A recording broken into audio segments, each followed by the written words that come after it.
santé Aïcha. le temps que ngay defaraale sa café rek. bu ma daal jàkkaarloog Maïmouna Bousso. daal dama jàkkaarloog moom parce que. xam nga man nag je suis féministe à part entière. En fait bu ñu nee peut-être féministe on croirait à des femmes yi nga xamante ne nii elles détestent les hommes. wala non loin de là on peut pas vivre sans voilà on peut pas vivre sans les hommes. on peut pas vivre sans les hommes mais également jamono doy dox. te bu dee dox dafa am lu muy àndal. te également jigéen yaakaar naa ne c'est l'humanité. et que war na mën a bokk ci. lépp luy doxal réew wala lépp luy doxal askan. parce que jigéen moom mooy socle. jigéen moom mooy éducation jigéen c'est la base. donc mën naa jàpp ne kon bu ñu nee tey dañu bëgg am tolluwaay bi du caagi ne dañuy jéem a dirante yi mbagg. mais dañoo bëgg am taxawaay ba ñëpp ràññeeku. moo tax jigéen ñi vraiment seen leadership ñu koy saluer bu baax a baax. tey su ma jàkkaarloo ki nga xam ne moom moo di Maïmouna Bousso sama xel day dem notamment ci madame Caroline Faye Diop. ndax tey jii bu ñu fàttali ne moom mooy la première ministre. bu jigéen nekk tamit premier député à l'Assemblée nationale nekk jigéen donc kooku aussi dañ koy ndokkeel bu baax a baax bu ñuy fàtte genre personnes yu historique yooyu nga xam ne tey bu ñuy amee fit jàkkaarloo ak góor di wax ñu leen di dégg am fit taxaw ci meeting jël parole am fit détermination pour wax ñu dégg leen yaakaar naa ne ci femme yooyu leen ko gisee ku ci mel ni madame Caroline Faye vraiment ñoom ñu leen di ndokkeel di fàttaliku bu baax a baax seen taxawaay ci langue politique bu Sénégal. Alors madame Bousso c'est vraiment un plaisir di jàkkaarloog yow man personnellement ku la naw laa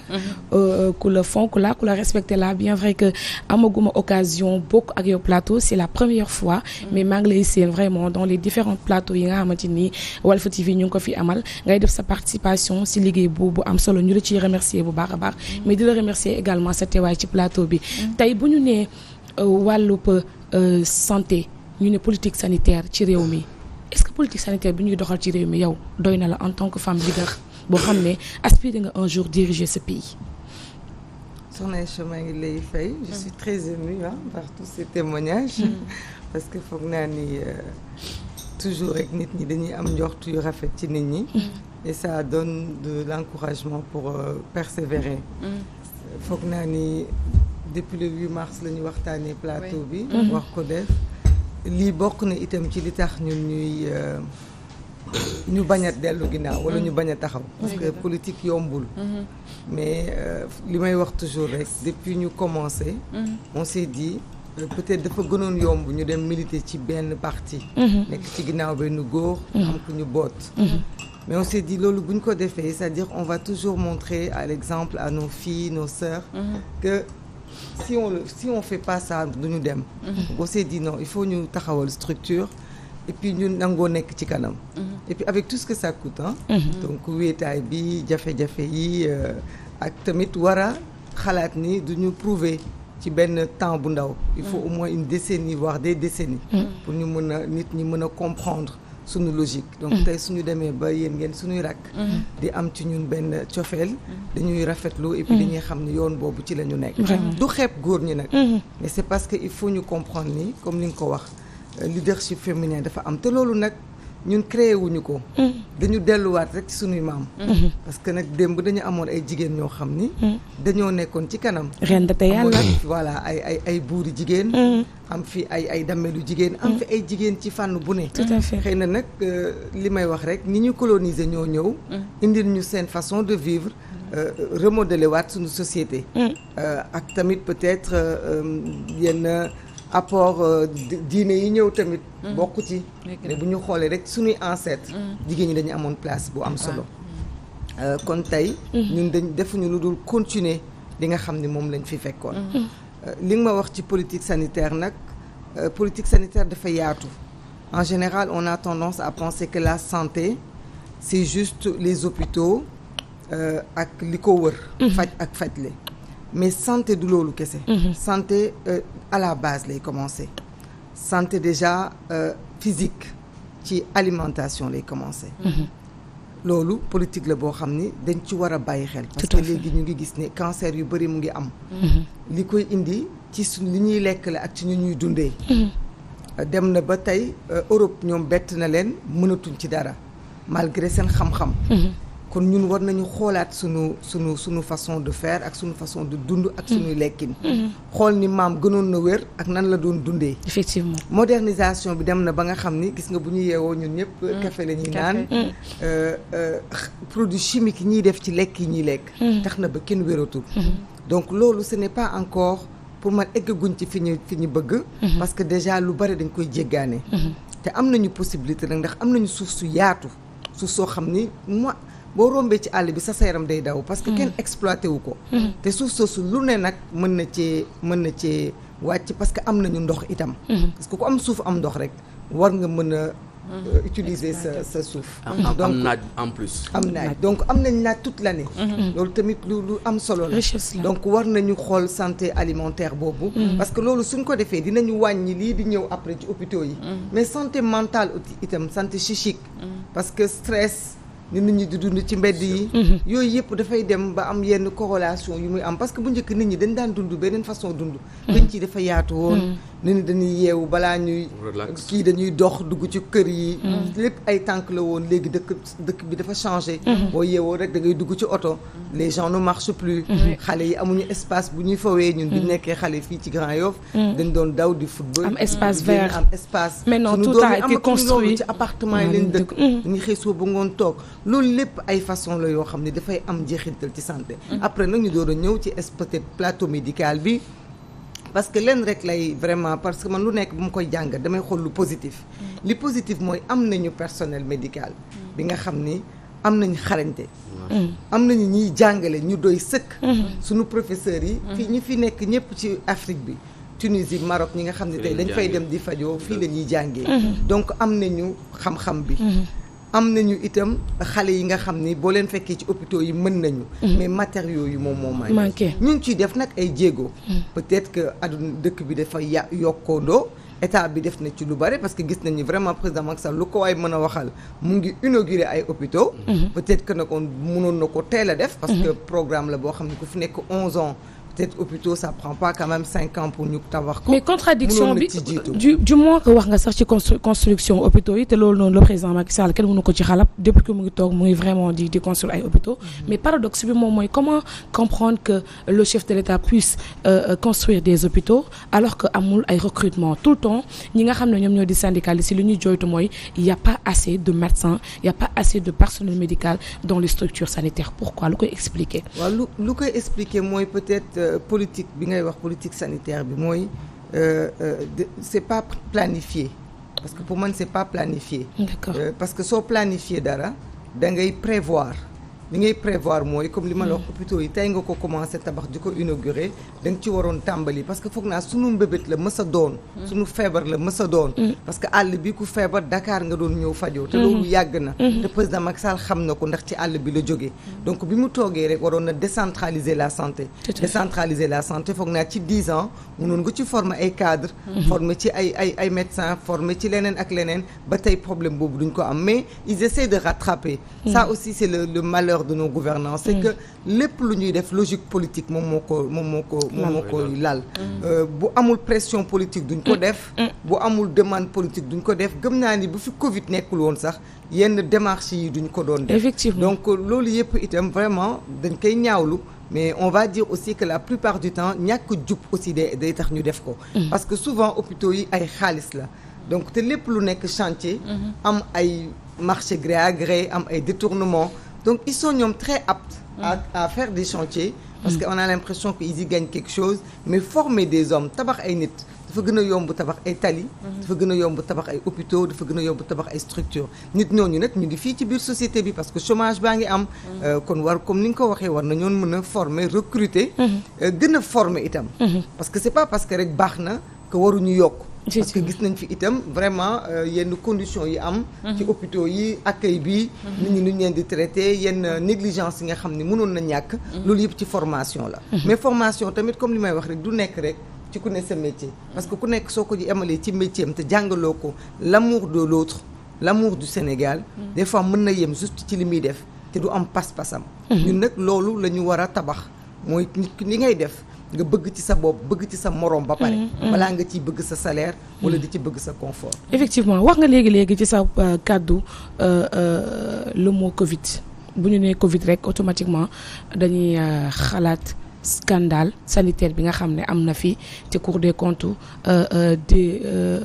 démontré ko ci njeexitalu weeru décembre mais avant dañuy arrière tuuti wax Maïmouna Bousso nan la gisee ni état bu Sénégal gérer cette crise sanitaire là pensez-vous que réussir na ko. État du Sénégal je sais pas mais en tout cas peuple sénégalais réussir nañ ko man bokkoon naa ci ñi gënoon stressé ci Covid bi.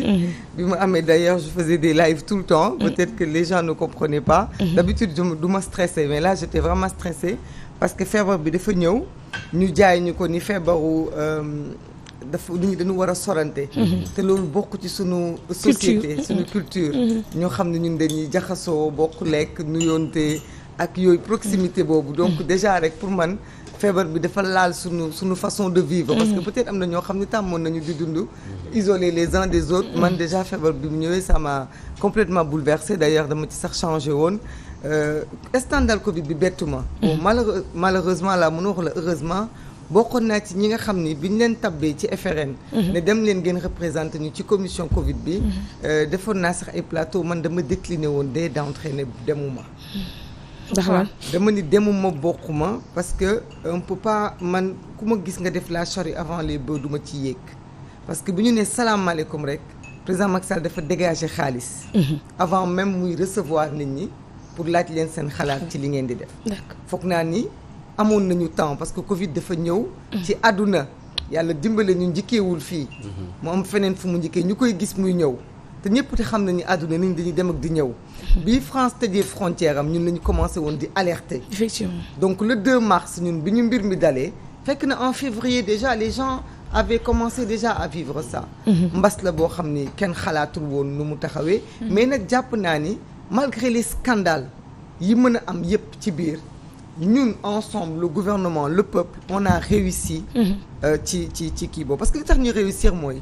muy OMS muy adduna bi yëpp kenn xalaatul woon ni dinañu taxawee am résilience boobu les gens pensaient que hécatombe dina am en Afrique parce que les gens pensaient que ñun on n'est pas des gens civilisés que seetuñu parce que c'est vrai que amuñu moyen mais quand même on a montré que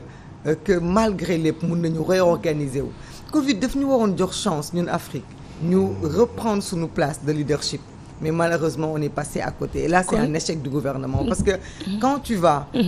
moment boo xam ni ay masques amatul woon ci àdduna bi ñun xam nañ ni on a du coton on a des tailleurs on a des personnels on a montré que on n'a même pas acheté les PP les masques sanitaires mais les gens se sont débrouillés avec des masques fabriqués par eux-mêmes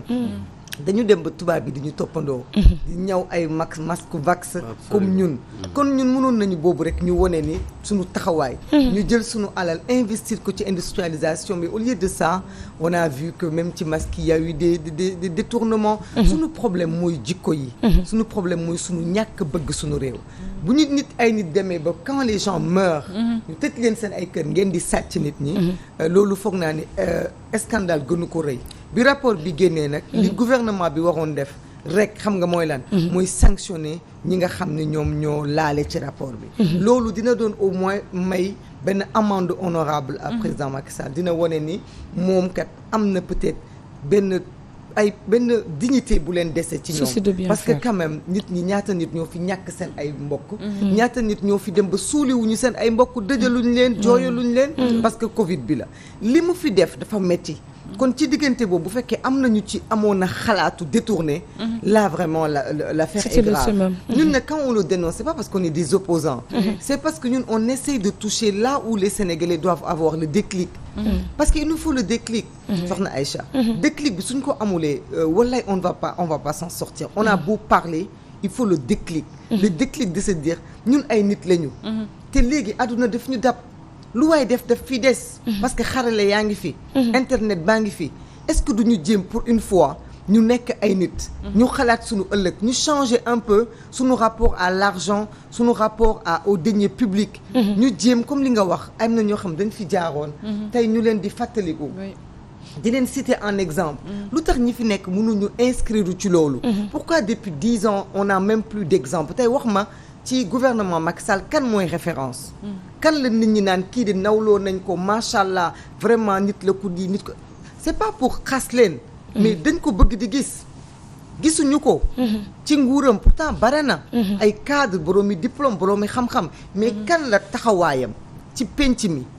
taxawaayam ci doxalinam tey nit mën a taxaw ni kii royukaay la dañ ko war a tabax parce que loolu nag mooy tax sunu xale yi duñu réer bu ñu bëggee réer ñuy xool nit ñi naan non damay xool exemple ci kii damay xool exemple ci kii rapport boobu ñu ngi woo ay dage yoo xam ni foog naa ni kenn mënu ci def te ministre bi yebalu la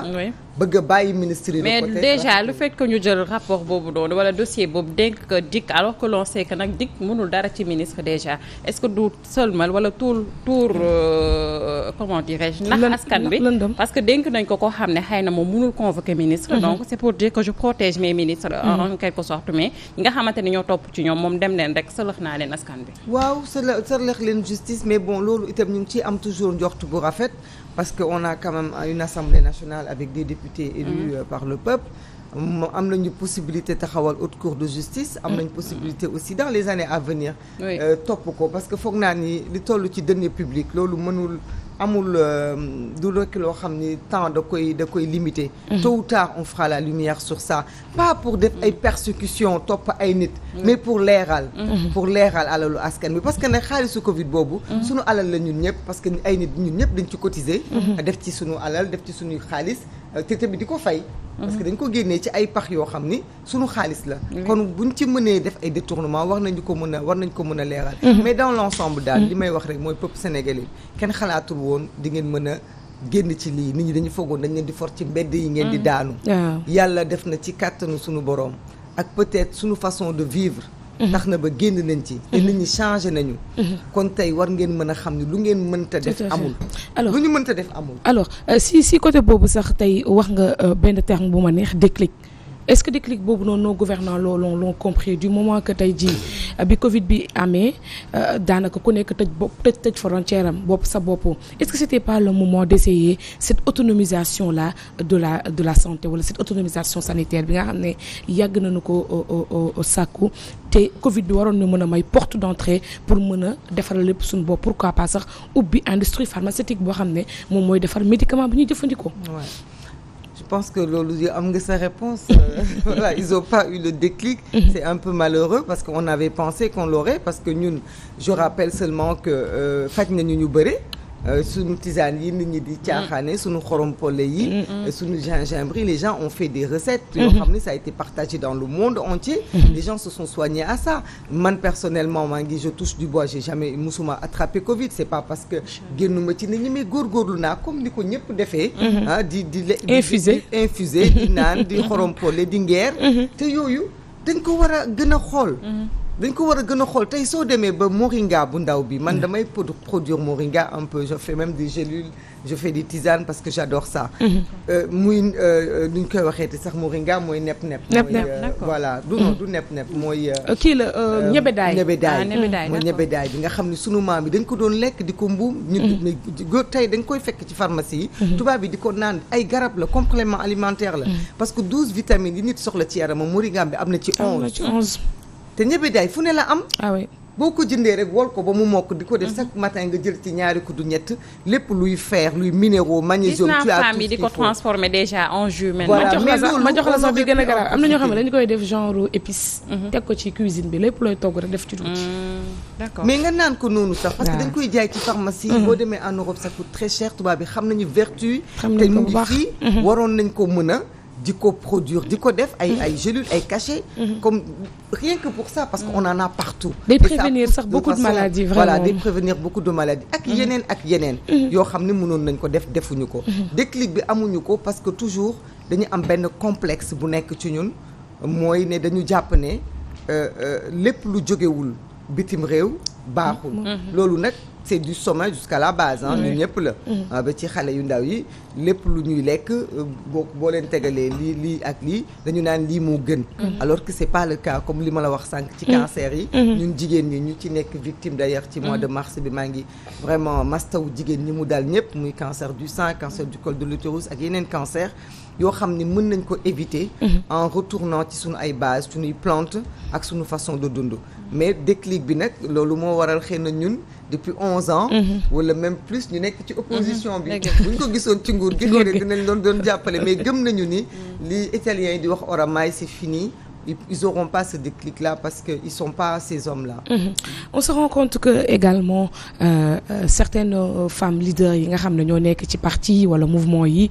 ñu ngi faral tak di def loo xam ne am na solo trop muy ay activités de sensibilisation sur les cancers mais ay activités de sensibilisation également sur le don de sang. Comment trouvez-vous ce volet yi nga xam ne nii yu bees yi nga xam ne femmes surtout femmes leaders yi ñu ngi koy engagé wu.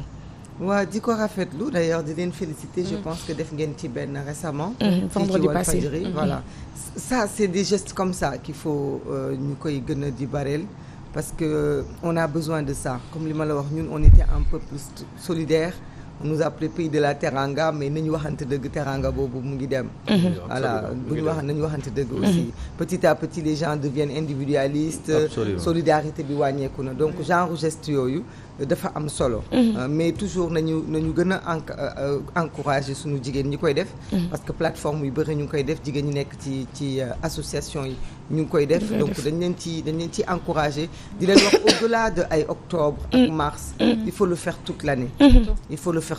il faut aussi bañ ko def seulement dans les ville wala devant les médias mais di continuer di ko def ci biir ruq-ruqaan yi di ko def même parce que am na ñoo xam ni am na lu leen metti mais ragal nañ sax dem hôpital parce que bu ñu sax xam ni dañu feebar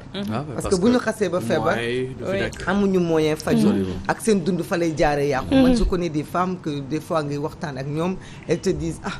yàlla daal moo fi nekk bu ma ko xam ma ne mais au moins nga xam noo bëgguma xam parce que bëgguñu sax dund psychologie voilà stress boobu donc nañ ko gën a continuer di def proximité yi di gën a dox ci loolu te xam ne on peut y arriver je veux pas dire on peut pas échapper à certaines maladies mais comme am na ñu mu daal tey ñun war nañu mën a jàngat ci seen façon de vivre pour protéger sunu avenir sunu njaboot dans l'avenir et loolu ça commence déjà par l'alimentation vraiment j'insiste l'alimentation parce que ñun Sénégal boo xoolee le matin dans les rues sa yaram day daw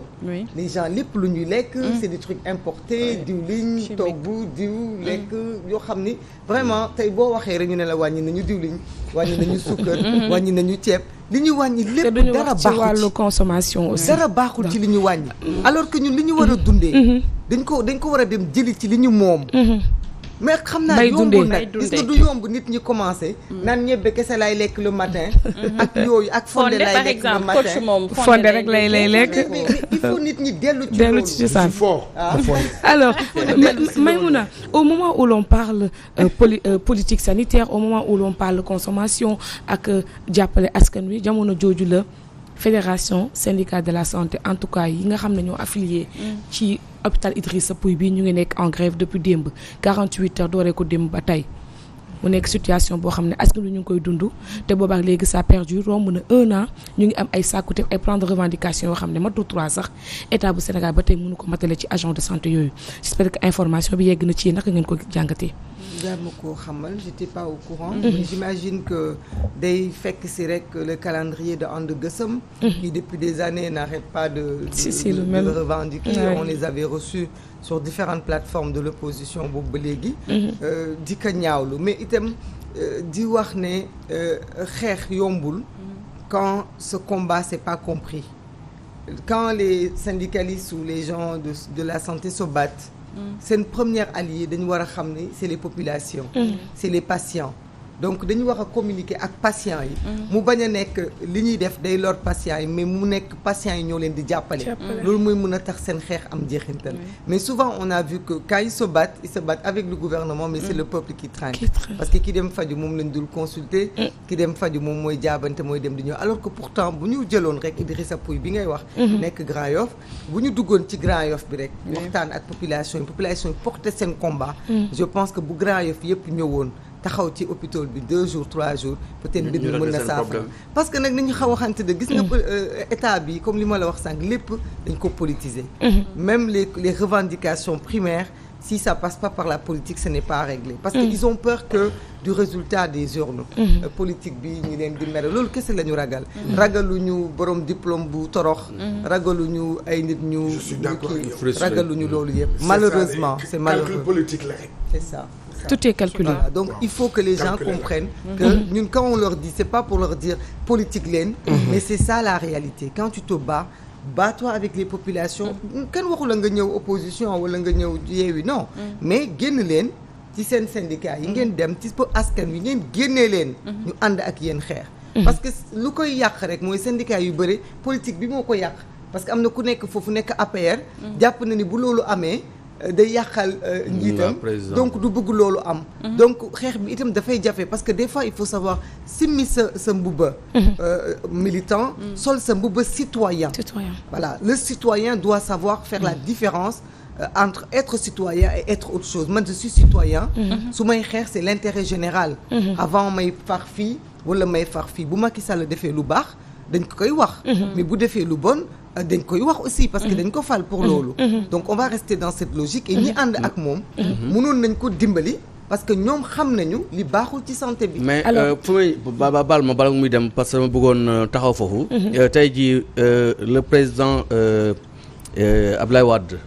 da doon wax ni bu ngeen bëggee kii takk leen brassard rouge wala kii au moins ngeen continuer liggéey pour man moom le président Macky bu ñëwee dafa ni moom gisul lu xonq or que ni pour man tam même population boobu sax ñu war a génne waruñu sax yegg foofu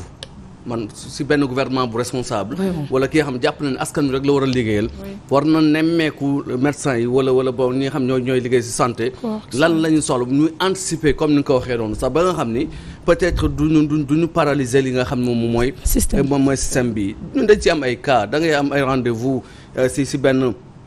hôpital de la place fekk ñoom grève woon nañu donc bu beneen rendez-vous bi ñëwee day moment yi maanaam moment wu grève boobu ñi waroon ñëw dañ leen di bool rajouter si kii bi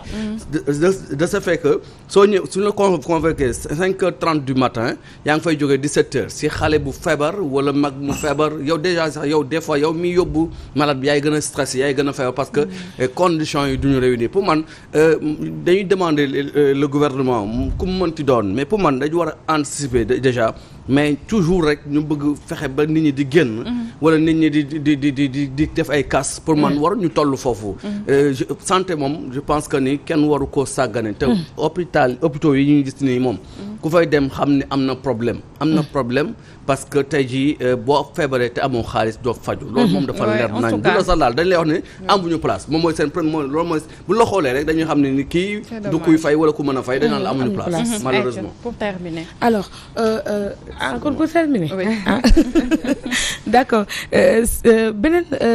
actualité boo xam ne tey duñu am ku mel ni Maïmouna Bousso te duñu ko laaj parce que jigéen la ñu gis ne que cette année 2022 mën nañ ne sax fin d'année 2021 ba année 2022 bi yëpp ça a été émaillé de scandales dans les maternités gis nañ le cas Mami Doura Diallo mi nga xam ne doom ji ci biir bi la faatoo ci anam bu jéggi dayoo diggante opéré wu ak duma la opéré ak yooyu gis nañ fi le cas Astou Soxna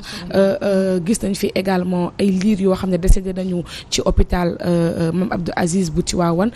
toutes ces actualités sanitaires mën naa ne ay scandales sanitaires yooyu nga xam ne gis ngeen ko est-ce que jox na leen lumière ci yéen lan ngeen war a focaliser wu ëllëg bu ngeen toogee. Et déjà en tant que jigéen boo ko gisee ñu ngi jaale loolu et puis bon ça nous montre que ay nit la ñu des fois moi les gens disent bon voilà kilifa du jooy kilifa du wode yenn yi mais je crois qu'à l'époque voilà on a montré qui on était parce que c'est pas tout le monde a pleuré c'est très pénible maintenant bon lan lañ ci def après on a arrêté ñi nga xam ne ñoo ko defoon est-ce qu'il y a eu une enquête approfondie est-ce que ñi nga xam ne ñoo installé woon crèche yooyu jàpp nañu leen est-ce qu'il y a eu des dédommagements est-ce que famille fay nañ leen non on a encore vu comment c'est réglé un président de la République bu dem toog ci waawoon di laaj ay liste d'abord jox leen c'est que c'est malheureux mais comme je dis le truc commence et finit par la politique comme toujours je pense que ñun bu ñu naree jël réew mi je parle de Yewwi Askan Wi quel que soit le candidat la première chose déjà mooy déclic bi ma lay wax nii bu ñu ko amulee n'importe quelle personne bu ñu fi teg du nekk Messi. comme pour faire plaisir à coach. du nekk Messi du nekk Mbappé du nekk qui que ce soit. du nekk Sadio Mané. il va tout simplement s'écrouler parce que benn nit du jiite. benn nit du jiite. nit ki da ngay jiite ànd ak ay nit. nit ñooñu il faut ñu am déclicu. am envie de faire nekk des patriotes. surtout ci kàddu kese. surtout bëgg seen réew. taxaw nag jàpp ni parce que nag nit ñaa ngi wax lu baaxul.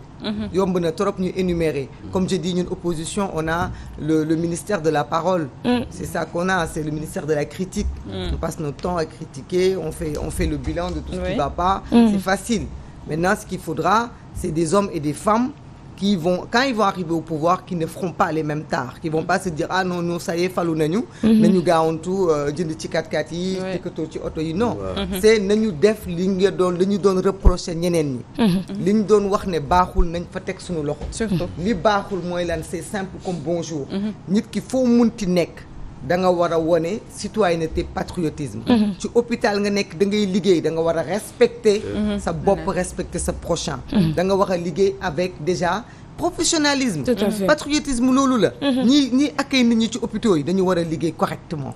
li ma la wax sànq du ñuy wax nit ñi ko parce que ñoom ñoo choisir def médecine choisir ñu def mécanicien choisir ñu leneen sooy def médecine nag li nga war a njëkk a def pour patient bi su ñëwee ci yow du rek sa xam-xam mooy déjà ni nga koy dalal ni ngay wax dalal rek wàññi na jàngoro seetee voilà parce que am na dëkk yoo xam ne duñ gënuñu ñu civilité mais ñemewuñu xool patient di la xool sax yenn bët yi xool la jàkk sax ñemewuñ ko mais fii c'est le comportement du Sénégalais au Sénégalais qu'il faut qu'on change te loolu nag buñ ci boolewul fulla ak fayda buñ ci bëggee rek topp lu neex nit ñi buñ ko ci bëggee topp du ñu dem ñun nag moo tax des fois nit ñi dañuy foog ne ñii amuñu ambition parce que bu ñu commencé politique ba léegi lu tax demuñu ci benn base dem ci benn quartier nekk maire nekk loolu ñun loolu taxuñu jóg parce que encore une fois loolu mooy plomber le jeu parce que tey bu fekkee man dafa am ñu ma fal ma bëgg lu leen neex xëy na am na fu may taxaw li ma war a def dootoo ko bon parce que dañu ah non mais madame maa la xeexaloon fii maa la yóbbu leen fii man ñii xeex ak man kenn xeexalu ma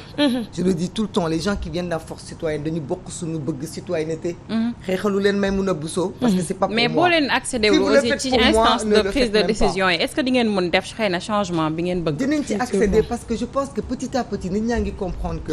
que conscience citoyenne boobu dafa war a juddu ñii ñëw ci suñu ginnaaw ñu ngi ñëw